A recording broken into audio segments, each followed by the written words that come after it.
Hello, everyone. Our program from International objective is to debate essential themes of conscienciology. We also bring researchers that are specialized in special themes such as self-reeducation, parapsychism, out-of-body experience, bioenergies, multiple lives, and so much more. Today, we have a very special guest that is instructor Ana Marcia Yogan, who's talking about death without dying. And we are live from our page Reapprendentia International at YouTube, Facebook, and Instagram. So give your like and try to forward the link to your friends who might be interested in discussing about this important theme. In today's webinar, we are going to talk about this delicate subject that is death, and there are many perspectives from which we can analyze death and loss, including the ones brought by religion, philosophy, and science. And we know that dying is an inevitable reality, and experiencing a pandemic has brought this reality really closer to us, closer than ever. And it's very important that we have a new approach and de-dramatize death because that can impact in our quality of life. So feel free to send us any question, okay? And also subscribe in our channel. We will keep you updated with our activities and events and free webinars. So, instructor Ana Marcia is graduated in medicine and specialized in cardiology, echocardiography, intensive care, and brief psychotherapy. She's also graduated in nursing and specialized in endoscopy. Anna first knew Conscienciology in 2003 through the International Institute of Projectiology and Conscienciology in Brazil. She currently lives in the USA, volunteers at Reapprendentia International, and is a member of the Invisible College of the Somatology. Welcome, Ana Marcia. Hello, everybody. Thanks for being here. It's a nice Sunday, and let's try to bring this subject that is kind of delicate in a lighter way. So, one important thing of thinking when we discuss about death is to see how we are going to talk to this without being fearful, without being scared. And for instance, when I first came in contact with this subject, I was in my graduation from med school, and nobody teaches you how to deal with that. And later on, obviously, I had to give notice to several families about the passing of their loved ones, and nobody teaches you how to deal with this.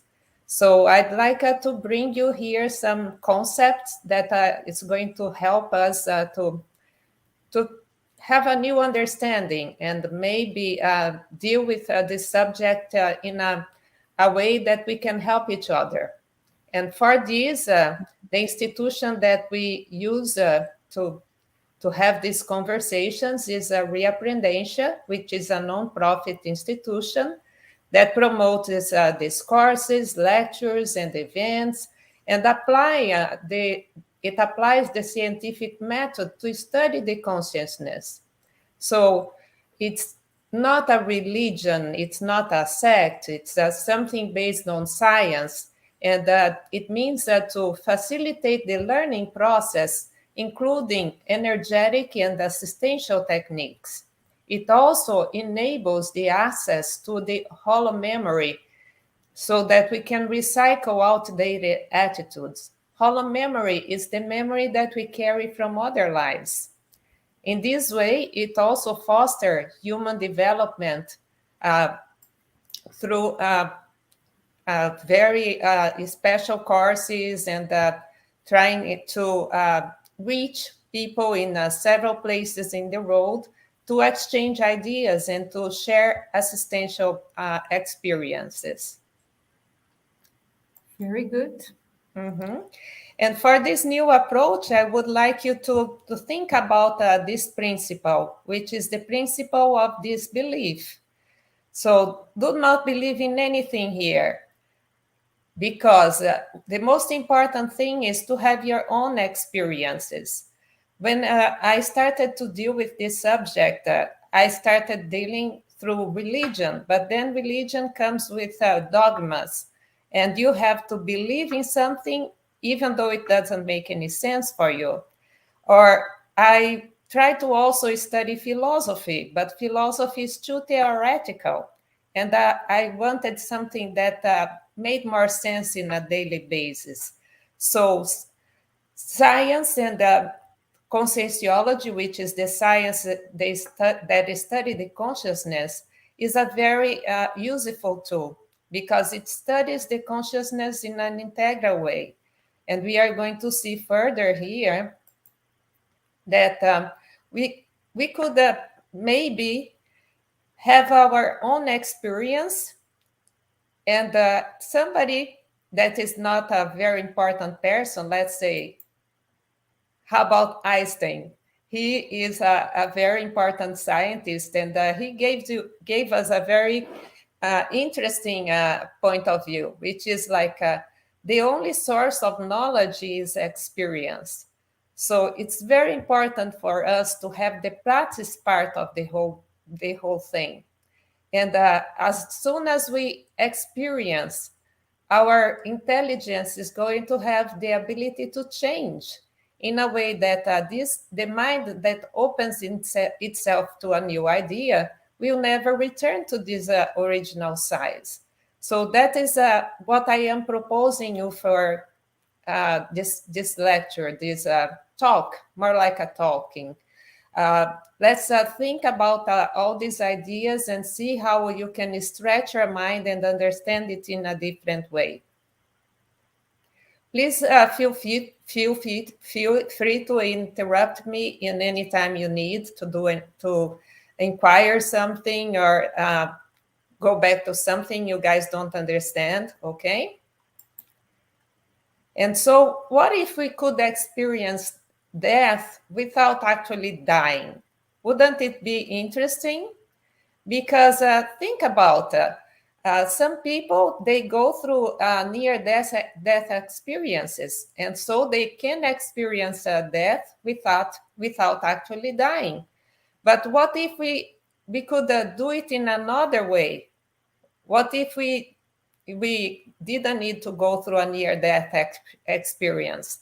And that's what we are going to learn when we study the consciential paradigm, because it's also based in what we call out-of-body experience, the projections of the body.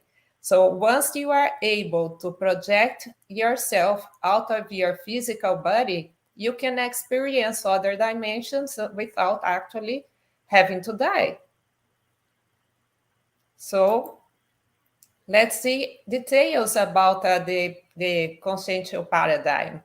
So the first one that I think is really important and make a lot of sense to me is the self-research, which means the researcher is also the object of the research. And there is no way of the research being separated of the researcher, because we all have bioenergies, and bioenergies are not more than the sum of immanent energies, which are the energies that are dispersed in nature, and they are added with some kind of information that we have, the information of our own consciousness. So after that, we are going to see that we have an holosoma, which is a cluster, which is the vehicles of manifestation that we have. And through each vehicle, we are going to manifestate ourselves in different dimensions. And we also have different lives that we live in different times. So here we can have a closer look to the holosoma. So here is the soma, connecting the soma to the psychosoma, which a lot of people would call it spirit or self. There are like several synonyms to that body. We have the silver cord, and this silver cord also connects the energetic body, which is this lighter part that is around the psychosoma. And the psychosoma, inside the brain of the psychosoma, we have the mental soma, which is connected to our physical brain through the golden cord. So this is an image that depicts the body when all these vehicles are not aligned, they are not coincident. And that's what happens when we have an out-of-body experience. So whenever your body is sleeping, your psychosoma is awake and it's in another dimensions, and it's going to be able to experience other dimensions and other places and other people, even people that are already dead. And that comes with another point of our talking here, which is that we are able to connect with people even though they are already passed. And then we come to the two last parts of the consciential paradigm, or the approach of conscientiology, which is universalism. So universalism, it tells about how the universe flows and how the natural law of evolution occurs. And so we have successive lives, successive existences, and we develop our intelligence through these successive existences. And we have to kind of adequate ourselves to the flow of the cosmos. So how do we do that? We need some type of ethics that is beyond the physical and moral ethics, because it's an ethics that agrees with the flow of the cosmos. So this is a very interesting part of this paradigm, because it requires us to recycle our attitudes and recycle our thought patterns so that we can improve the way that we behave. I am going to behave not because of social rules. I am going to behave in a certain way because it's better for the universe as a whole. Okay? So going further, so if we think about how we are and how we see things in the way we see, and how we react to things in the way we do, it's because of our culture. The culture is what is responsible for the way we see the reality and how we react to the facts of reality. So this is a model of Hall, which is a scientist that depicted the iceberg of culture. And here, the part that appears is mostly the part that appeals to our physical senses, which is what we learn, mostly what we have in terms of what is conscious, what we actually think that we know. And this is kind of easily changed, and it's mostly based in objective knowledge. But under this surface, we have a bigger part of our consciousness, which relates to our beliefs, our values, our thought patterns, and even the myths. That is how we understand reality. And this is the internal part of our cultural identity. And this is this is very difficult to change because it's implicit learned. It comes from how we are brought up through our families. It's unconscious, and it refers in terms of subjective knowledge. So, for instance, I have here a picture of the Day of the Dead in Mexico. So they see death in a very different way that we see in the US or in Brazil, actually, because they make a party. The Chinese also make a party when they have someone that died. But for most of us in the Eastern world, we see death like something heavy, something terrible, and we go through the loss in a very painful way. And as other cultures, they see death like a passage and a way of the people to have a knowledge that they lived this period of life and they learned, and now they are going back to some other place and recycle and relearn the experiences. Anna, I would like to make a comment that is about this iceberg, this model. And there is, I'm seeing here that there is the internal part of the iceberg that is hidden and subconscious. Mhm. I think we can bring also that in this internal part that is subconscious, we bring information from other lives as well. Definitely. We say that we have some mental schema here in this life, acquired in this life, in this experience, but we have our retro schema that we were formed in other lives.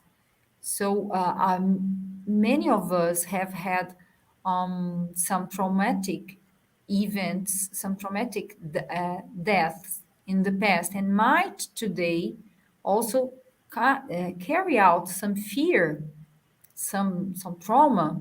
But it's important that the consciousness is able to update and to see herself as a multidimensional being that doesn't die properly, and Mhm. also can reconcile. I think we're going to bring this through your lecture today, the importance of having knowledge as much as we can about our past lives and try to reconcile with everyone we can, either in this life or in other lives, from other lives, I mean, and that is possible through the out of body experience.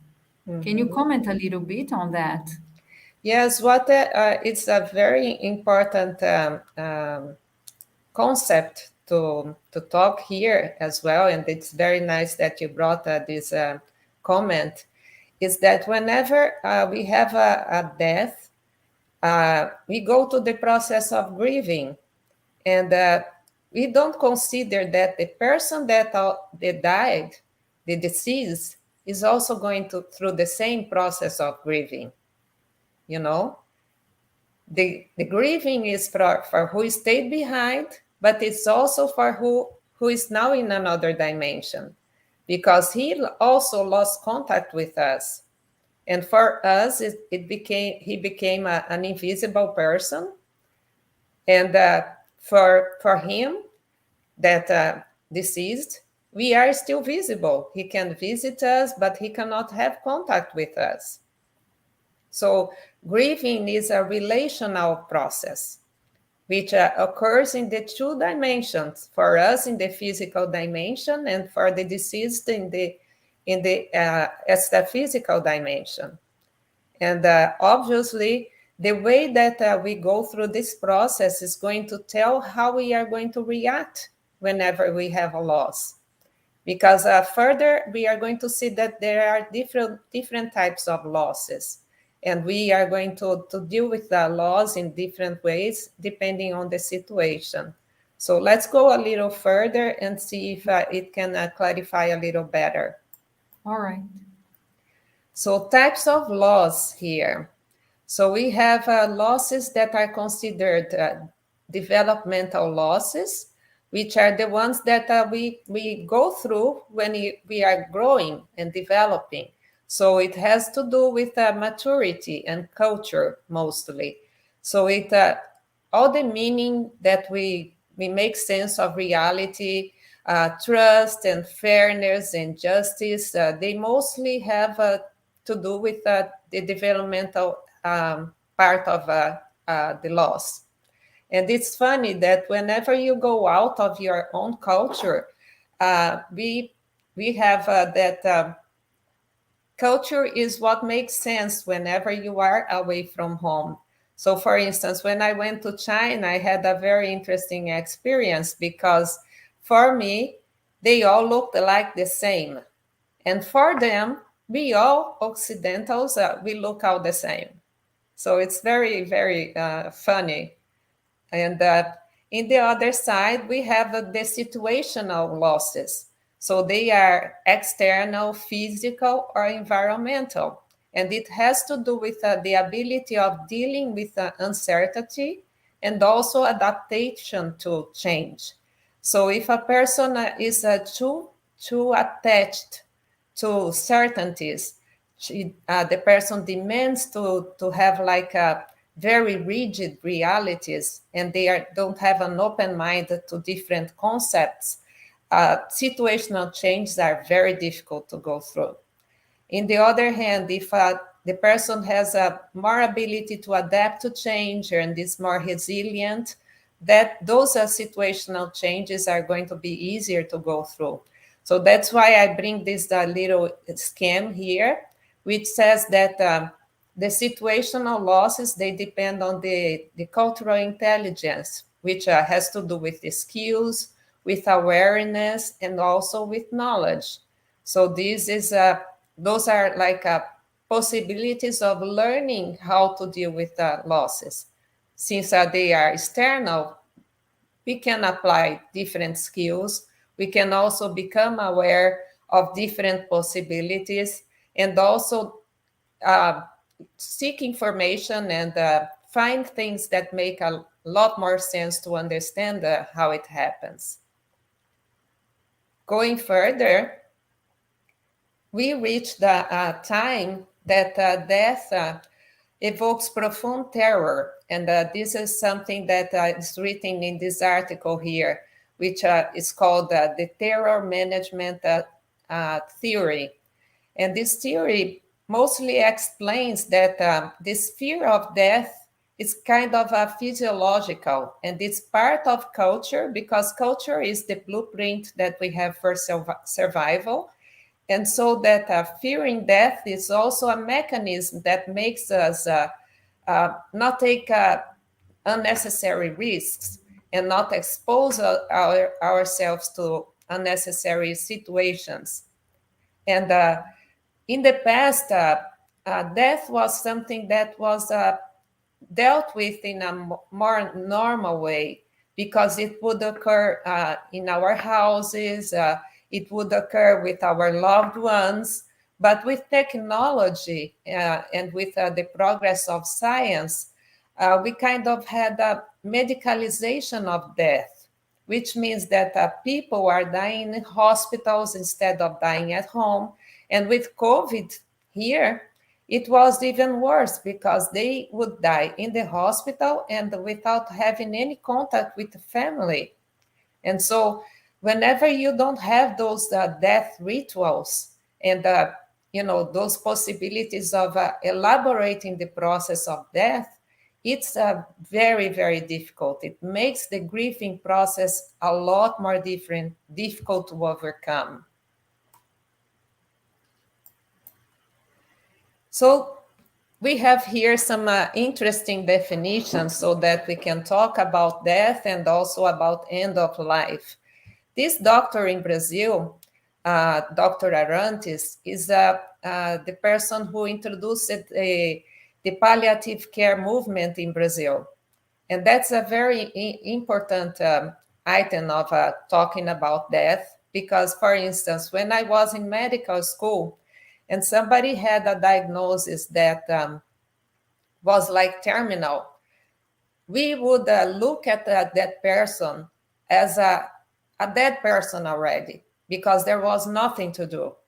And whenever you see that palliative care comes up and deals with the person that is in the process of dying, and they deal with that person with uh, a lot of openness and a lot of care and nurturing, they give that person the possibility of do the things that they need to accomplish.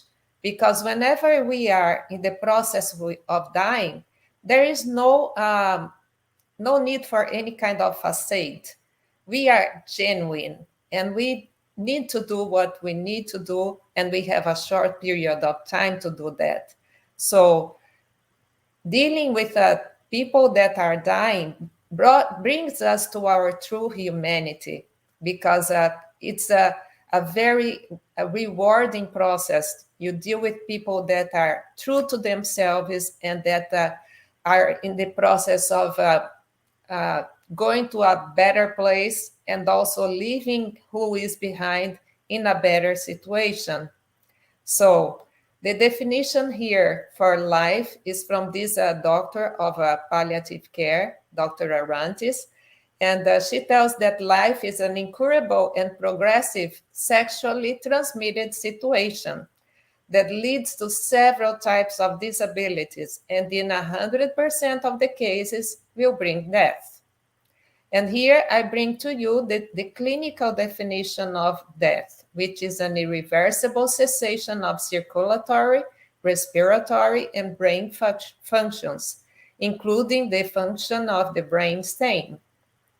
And the end of life is when the person is in such a state that the next inevitable exacerbation of the disease is being under an active process of dying. So you see here in between what is life and death and end of life, there is a very fluid situation, which is like not like a stationary thing, because we are now living our lives and we are getting close to aging, and so we are more closer to death than we are to life. But we have such a fear of aging, such a fear of facing all this, that we completely disregard thinking about anything that has to do with death.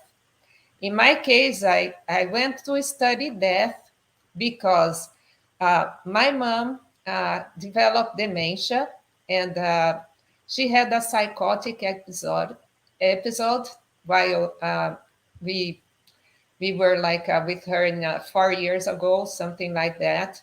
And during this psychotic episode, we didn't think that she had dementia or anything like that. And suddenly I had to face the fact that I am having an anticipatory grief of my mom, because she's losing her functions, she's losing her identity, and she's losing all the features that make herself who she is. And then I had to face my own fear, which wasn't the fear of death. And I think in this case, it would coincide with most of the people, because we don't fear actually death. We fear the suffering that comes with death. And that's why some people sometimes option for assisted suicide or even euthanasia, because they want to control death. And it's not controlling death, it's controlling the suffering of the process of death. And in my case, I had to fear the possibility of losing sanity, because whenever the person loses its sanity, it also loses part of its own identity. And this is a very difficult thing to go through. So let's move further. We have here some concepts that are interesting to debate. So what is loss? Because sometimes we have all these concepts, loss, grief, and mourning, and we don't know exactly which the difference between all of them. So loss is an undesired or unexpected change or removal of a valued object, person, or situation. So whenever we face a loss, we are going to feel some type of grief.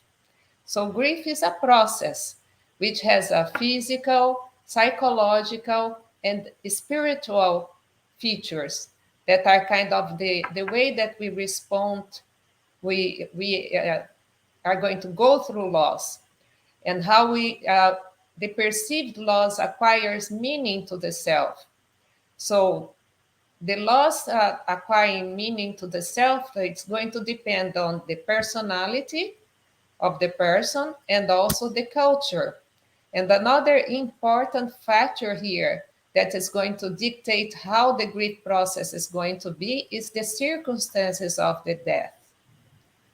And going further, the mourning or bereavement is the outward expression of the grief, the suffering, the distress, the sadness, the misery, anguish, sorrow, regret, or even illness, because sometimes people do become sick and they might even die when they are grieving. There is a pathology in cardiology called the,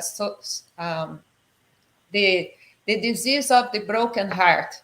It's a subtubal syndrome, which happens when the person has such a loss that is so unbearable that they develop some kind of cardiac insufficiency and they end up dying. So losses, they have like a very, very uh, a big effect on us.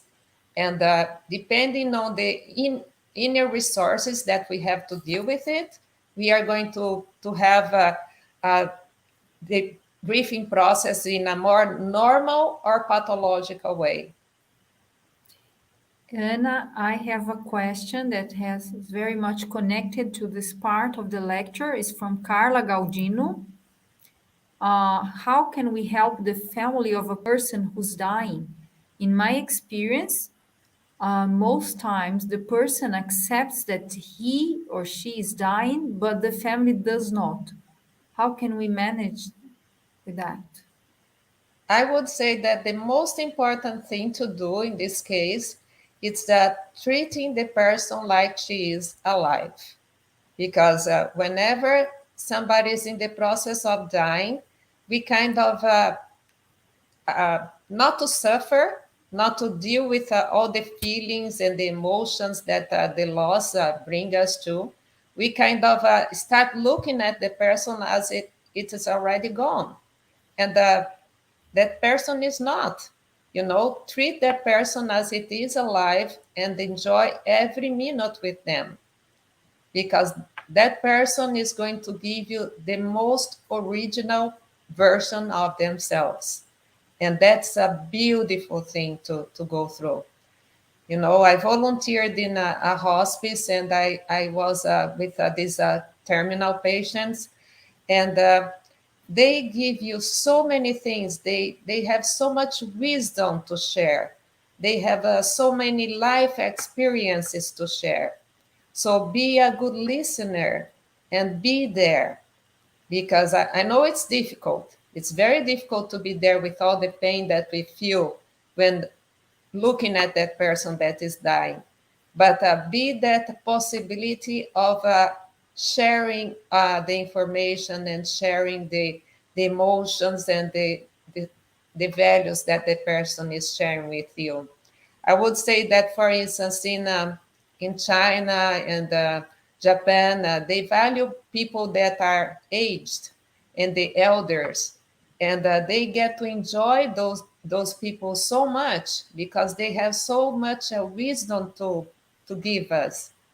And in our Eastern way, we kind of do not give the right value to the elder people, and we say like, oh, they already don't know what they are doing, and they already, their memory is not the same. But try to be there, be present, and share whatever that people has to share with you. That would be the most important thing to do, in my opinion. I think the health professional can talk to the family and clarify things. Mm-hmm. Clarify things the way you were telling, to take the most out of the time that the patient has, listen to him. These tips that you gave are very important. I think everyone can help someone who's going through this difficult moment with these nice words and tips. Very good. Yep. I have another question Mm-hmm. from Claudia Adeli, um, that is about assisted suicide. That is, what is the position of conscientiology in your own over assisted suicide? Well, assisted suicide is one type of euthanasia. So the person take drugs mostly. It's authorized in some states here in the U.S. and in some other countries like I think the Netherlands. And this is something that can happen when you were evaluated by a doctor that has to actually two doctors that have to be in the same page and concur that you are a terminal patient and there is nothing to do in your case that would bring you back to life, which means that you have an incurable disease and that disease is progressive and you could have that possibility of taking drugs to finish your own life. In this case, I cannot say the position of conscientiology because this is kind of a complex um subject. What I can say for myself, my opinion is that suicide is not a good thing to a good option to take. It wouldn't be a good pathway to take because sometimes this end of life period is going to be very important for whatever you are going to do in the astrophysical time time that you have, you know, and the experiences that you have on end of life, they are going to be very important to how your psychosoma structure is going to be for your next life. So I don't know the extension of uh, the effects of the drugs and abbreviating your life before it was supposed to happen. It's going to be in the psychosoma that you are going to use in the next life. Because whenever you die, in terms of clinical death, you are going to lose the connection with your psychosoma. But the energy of the energetic body, it's going to still be there. And it's related to the lucidity that you are going to have in the extraphysical period of your life. So, It is true. committing suicide and not getting those energies to subside and going through the second the soma, which is the second death and the elimination of the rest of those energies, might compromise your psychosoma. And this psychosoma is the same one that you are going to use in a next life. So you could have pathologies in your psychosoma. So this is matheology because I have no way of saying that I know all these subjects because I haven't seen a case in the astrophysical that way. But those are conjectures and ideas that I am giving you to think about. Yes, and I also think, and I have some experience with some relatives of mine that were sick, and it was a period of they were very uncomfortable with the disease, and I started to talking to them, and both of them in different periods of time, they confirmed to me that they started seeing extra physical friends. They don't know who they were, but they were there. And so they started having out of body experiences and seeing these invisible friends. So it's a time in which there are a lot of group karmic reconciliations, Mm-hmm. extra physically speaking, and also intraphysically, because all the members of the intraphysical family gets together, they talk, they have to arrange things. Sometimes they reconcile. That's very important, and whenever possible, let's hope that everyone reconciles with their members, their family members, and there is a reconciliation with the extra physicality as well. Because I remember, for example, my father, he used it to see some extra physical consciousnesses, and some doctors might think, and the doctors say that it was an effect of the drugs that the patient is taking. Of course it can be, but the way he was stating and telling us about these companions, these extraphysical companions, it seemed to me and to my husband, that we are researchers about the out of body experience, it seemed that they were not. They were really extra physical consciousness that were visiting him. So I think it's an important time for the consciousness to evolve as well. Yes, definitely. That's it. So this brings us to the types of grief. So depending on the type of loss that we are going to have a normal period of grieving, which is kind of a physiologic, a response to loss in light of each one's culture. So it's a kind of a restorative and healing and transformative process. And it normally would last between 1 to 6 months, and sometimes it can last longer. But whenever it becomes a little more complicated, we call it dysfunctional or maladaptive. If it's longer, or if it's too intense, or its form is kind of modified.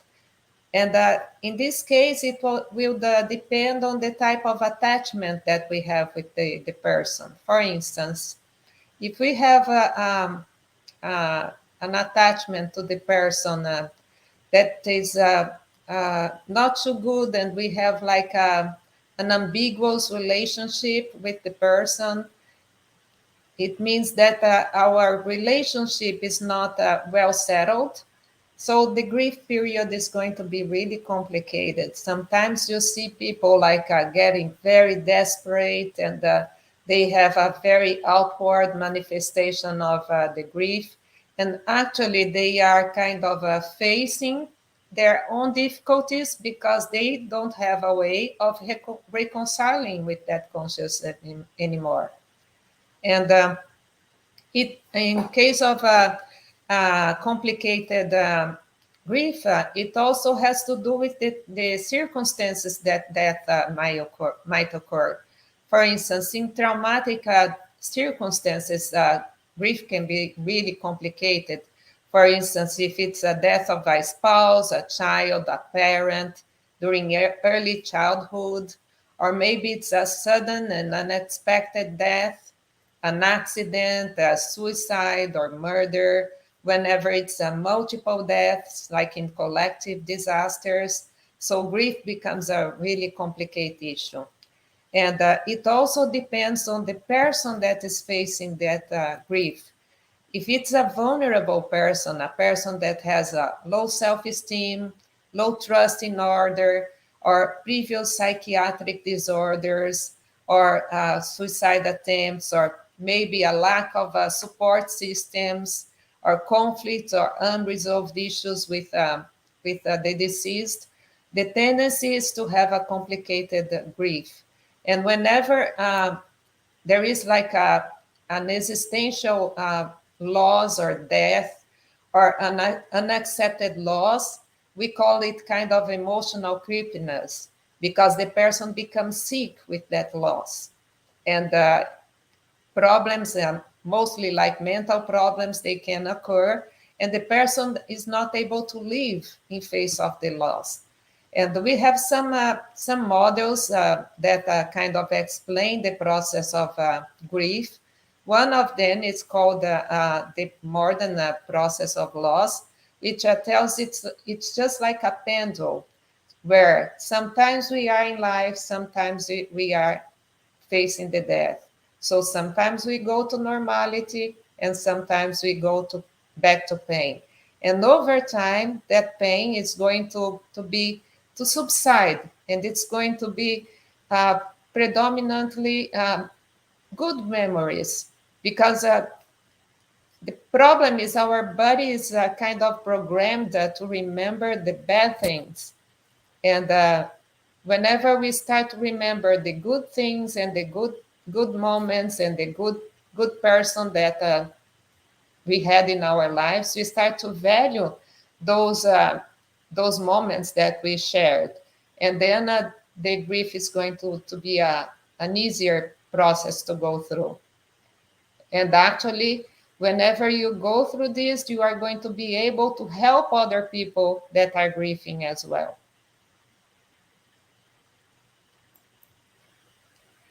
And then now we come to the near-death experience. That's a very interesting subject that has been in a lot of movies. I have here the picture of the hereafter, which presents one of the near-death experiences. And there are several books written on that.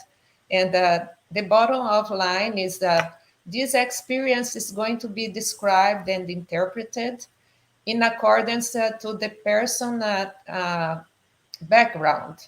So, for instance, if the person has a mystic and religious background, they are going to describe the experience as a religious experience. If the person has more like a scientific background, he's going to describe it in other ways. So Raymond Moody, he is a guy that a scientist that started to research near-death experience, and he presented us with some common features that are interesting to go through. So normally, the near-death experience is a lucid kind of out-body experience where there is several extrasensory perceptions like clairvoyance, telepathy, encounters with deceased persons, or even mystical and religious characters. Clinical death definitely occurs, so there is like a lack of pain, but there is also an awareness of the desoma and an awareness of life continuity. And here's interesting. There is this doctor called Pim van Lommel. He's a doctor that conducted a study in Netherlands. And he talked to several people that went into cardiac arrest. And whenever the person goes into cardiac arrest, obviously the psychosoma is going to leave the soma, and whenever there is a near-death experience, they are going to be out there watching everything that is happening. But this kind of experience is going to be valid for the person that experiences only.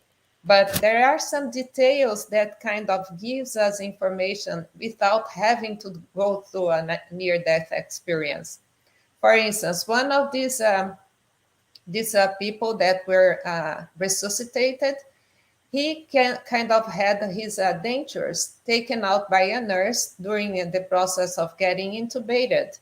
And that nurse, in the hurry of the process, a lot of nurses and doctors trying to shock and give him drugs to get him back to life, she put the dentures in a certain drawer in the place where they were and completely forgot about it. And then this gentleman, he obviously came back to life, and he remembered the experience that he went through. And someday he met this nurse in the hospital, and he tells her, "Oh, you are the nurse who took out my dentures and never gave my dentures back, and put in such place so and so." And so she went there, and there the dentures were. And tell me how one could explain that he was clinically dead, and he was able to see from up above everything that was happening. There is another case described in a podcast that this patient was being seen by this nurse called Anita, and she was presented with a brand new car by their parents. And in the day that this patient went on cardiac arrest, he saw Anita because she suffered an accident driving that car that she just got from her parents. And she tells this patient, "Please tell my parents that I am okay." And then when he returns to the body and he's resuscitated, he remembered that, and he had no way of knowing that she had an accident because he was clinically dead. And then he goes to her parents, and he tells them about what he just experienced.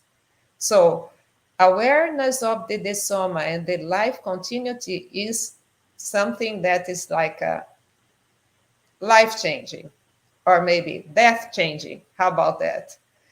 And other items of the near-death experience are the panoramic life view, which are like a retrospective analysis of all the moments of our lives. We also face like a light or a tunnel that kind of represents the interdimensional transition. There is also an altered time perception. It feels like an slow motion, or sometimes the person is going to have precognition, which means knowing things that are about to happen. I read about one experience that the person saw that an accident was happening, and when she came back to the body, she described that accident that happened. Or sometimes there is the process of retrocognition, which means knowing pieces of information of the past.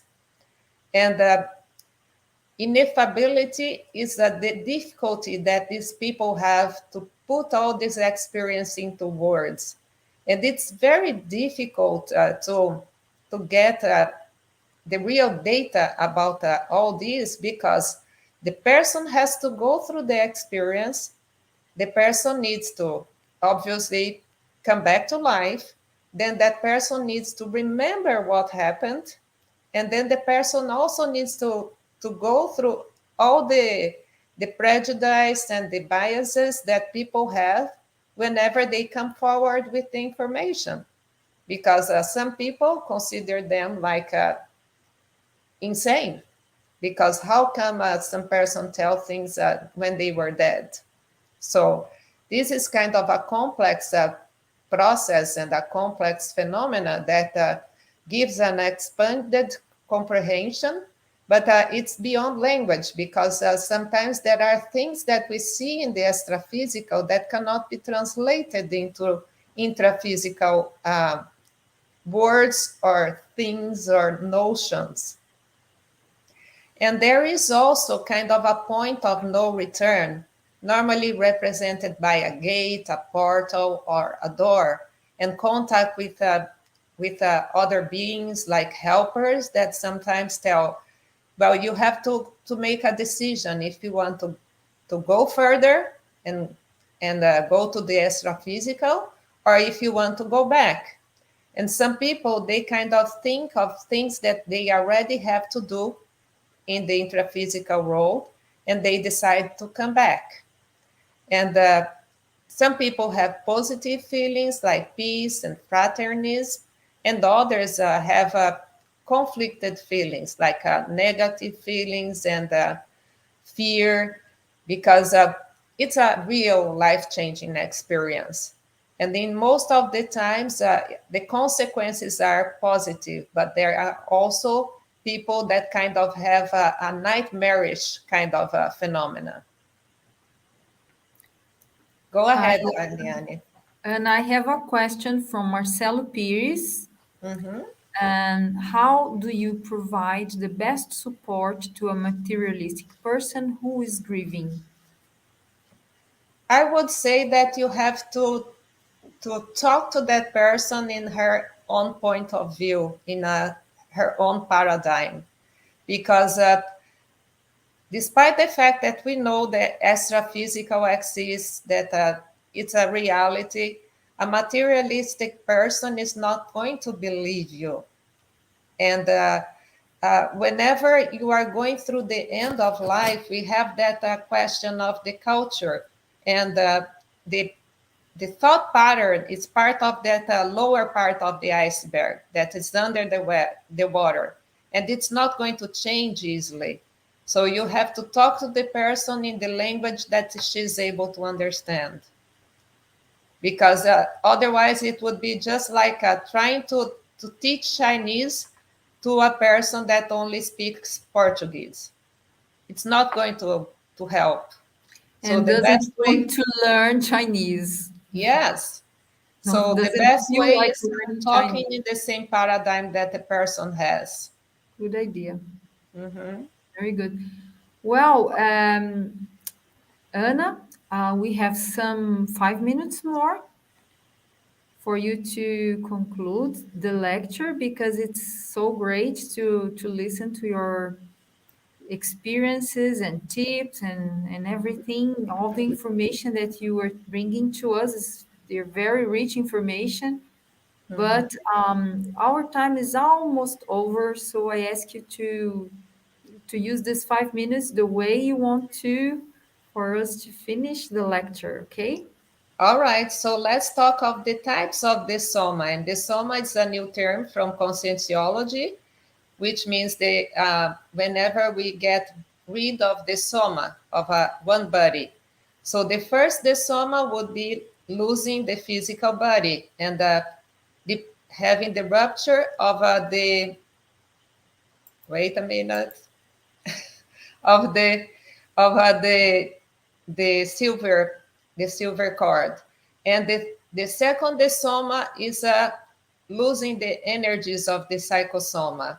And the third the soma would be losing the golden cord, which is the connection between the psychosoma and the mental soma. And going further, the benefits of death awareness are mostly the benefits of a near death experience. And I suggest that you guys have an out body experience instead, because you can also contemplate all of this without going through a near death experience, which means I, our patterns of thoughts that we are going to change. We are going to have life priorities towards evolution, mindfulness, compassion, and affective changes means like we are going to value more well-being, peacefulness, and cosmic unity. We are also most of the times open our perception to paranormal phenomena. So we are going to have more awareness of the extra-physical dimension. In a transcendental way, we are going to live better, have a better sense of hope and acceptance, and be ready to die, which is inevitable. So this brings to my last slide, which is that why talk about death? So we have here a very interesting picture that depicts a person doing exercise. So sometimes you find motivation, other times the motivation finds you. So by the end of the day, I, I have some information by Bronnie Ware, which is an Australian hospice nurse. She wrote the book called The Top 5 Regrets.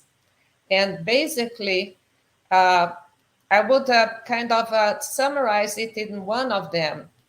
The people say when they are dying that they wish they let themselves being happier.